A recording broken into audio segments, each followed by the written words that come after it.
Hello everyone, and welcome back to Gander Gardening with Dawn. Today is August the 17th, and we have had, in my memory at least, one of the wettest summers that we have ever had. It hasn't been torrential rain, it hasn't been a lot of accumulation, it's just been a lot of light rain day after day after day, and cooler temperatures than we've had over the past number of years. So a lot of the garden is struggling with snails and slugs and powdery mildew that I normally don't have any problem with at all.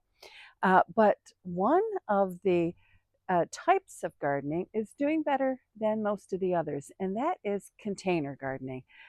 Pots are doing pretty well, and I think the reason for that is because once the flowers, the plants are large, it's hard for the rain to get inside the pot, and so the pots are not overwatered as much as the rest of the garden. And there's probably other reasons as well that is happening, but most of the containers are doing well. So that's what this video is going to be about. And if that is something that interests you, please stay around and watch. Here by our front door, I have 3 containers, and they are planted with various types of ageratum. Here we have a peach. This is a Solenia begonia. Another of the petunias. This one is the Tidal Wave Red Velour. My favorite nasturtium. And this one is Alaska Apricot. And some sky blue lobelia. And in the back there, we have another begonia. I think that one is a Solenia rose, more lobelia. And we do have some of the tall ageratum here as well. And I'm really happy with these 3 containers. And there's even a calla lily. Let's see if I can, there we go. That one is called Morning Sun. It's being a little obliterated at the moment, but isn't that pretty? In this very large container, towards the right corner of our house, there are 3 plants of lime green Nicotiana. That's Nicotiana alata. And then we have an unnamed dahlia. It's an orange one that I picked up somewhere that unfortunately has been a feast for some of the slugs and snails in this wet summer.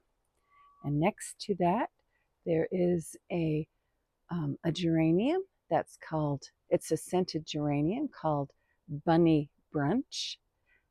And in front of that, there is some of the creeping Jenny, which picks up quite nicely, I think, the color of the Nicotiana.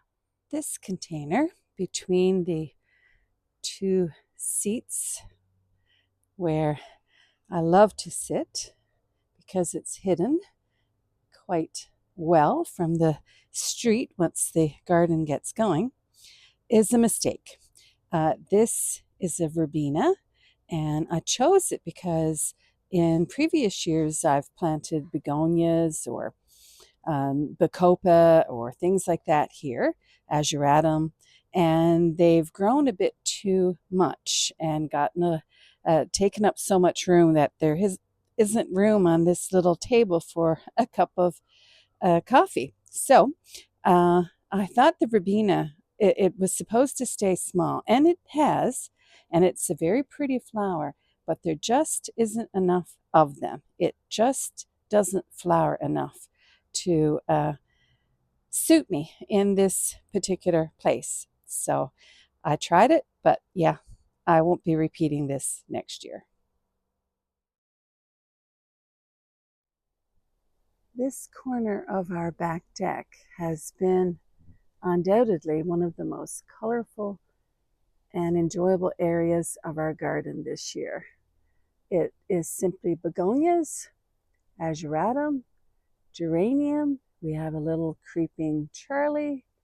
Over here we have some sun patience and some silver falls dichondra. And I am so, oh, excuse my shadow again. I am so pleased with how these are doing this year. Oh, nice view of our garden from this area. Looking fairly nice this morning. And in this recycled bird feeder, these sedums are just doing fantastically.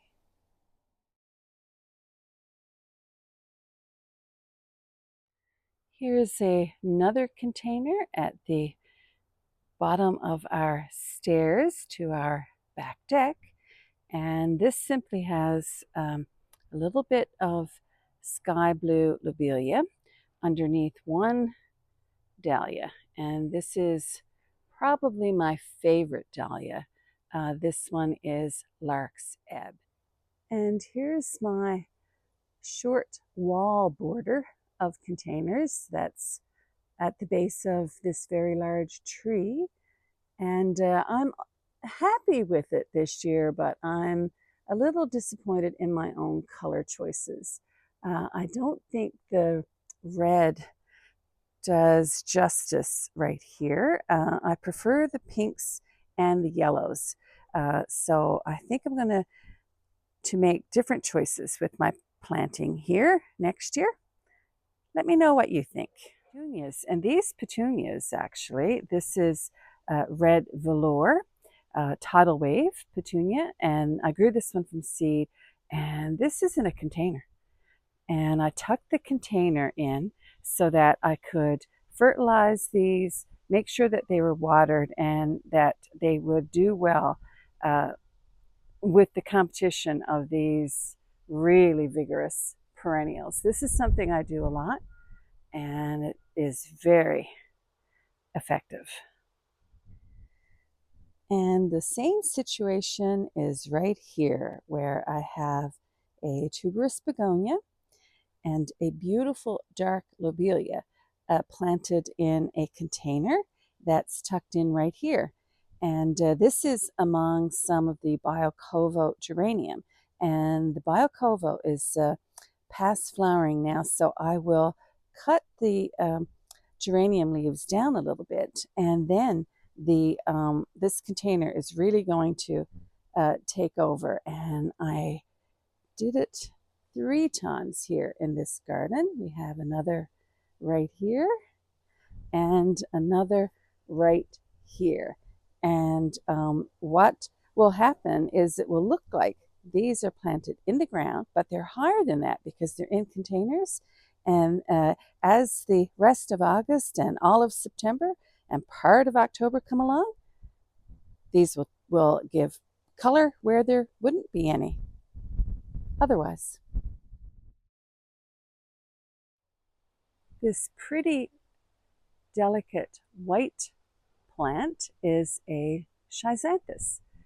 It's an annual that I grow from seed. I've grown it every year for the past couple of years, and I'm so happy with how it looks. And once again, this one is planted in a container right at the base of this tree. I didn't know what color it was going to be because it's a packet of mixed seeds that I grow these from. And I was kind of hoping for a pink or a lavender, but it's very white or maybe a tiny hint of lavender.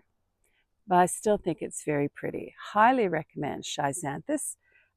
It is a great annual for containers, and people just don't grow it very much.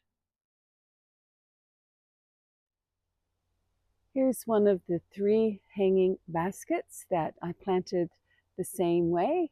They have tuberous begonias, sky blue lobelia, and at least one plant of silver falls dichondra, although the sky blue lobelia in this case is pretty well covering it up. but these are for cutting. We have cosmos, and I've been cutting on these, so there's not a whole lot here to see. But this is, and let me try to focus, this is a dahlia. This is a new one for me, wine-eyed Jill. And this one, as you can see, once they open, they lose the wine center. This one is fully open now. But they're beautiful for cutting. And this one's turning out to be pretty abundant with, here's another. This is the wine-eyed Jill. And next to that, we have one of my absolute favorites. This is Lark's Ebb dahlia. And this one is the one that a lot of people say reminds them of creamsicles. And I can see why they would think that. And next to that, the best year yet. I've grown this one for several years, but this is by far the best year that it has looked. And just look at this. This is Evelyn, and it is a really large, formal decorative. Just look at that color. And there are so many buds on this one yet to come. Next to that, we have Mr. Optimus, which, because of the cool weather, I think, has turned out to be much lighter this year. Let me see if I can get this one out so you can see. Just look at that. Isn't that beautiful? Really gorgeous. And again, this one is covered with buds. Unfortunately, Mr. Optimus has proven to be a favorite with the slugs and snails as well. In here, we have one of the watercolor dahlias. This one was grown from seed and looking very pretty. And I do grow some of the seed varieties with the very open centers for the pollinators. And I did put one of my petunias here that I grew from seed. This one is Tidal Wave Red Velour, and it's just stretched all over the place through the other plants, several feet away from the container in which it's growing. And I'm okay with that because it's just adding a bit of color. And I don't cut these, so this color stays when I cut the flowers. This is a new cosmos for me this year. And I bought the seeds for this one when I was at Chelsea, when I was at the Chelsea Flower Show back in May. And I can't recall the name of it, but it's a shorter one.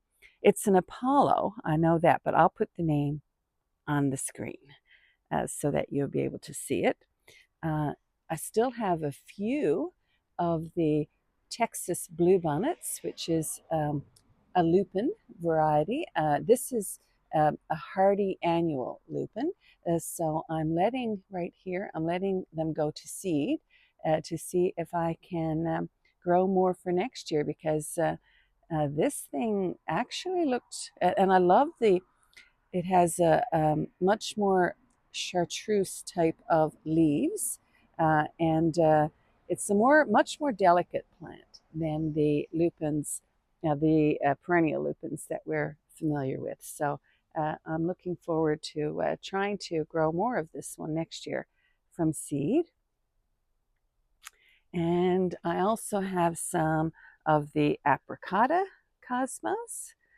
This is the apricota. I have a bunch of these. I cut these a lot because this is one of my favorite colors in the garden. I love this color with purple. And next to that, I have some of the double click varieties. This one is double click cranberry. And I have double click rose here as well.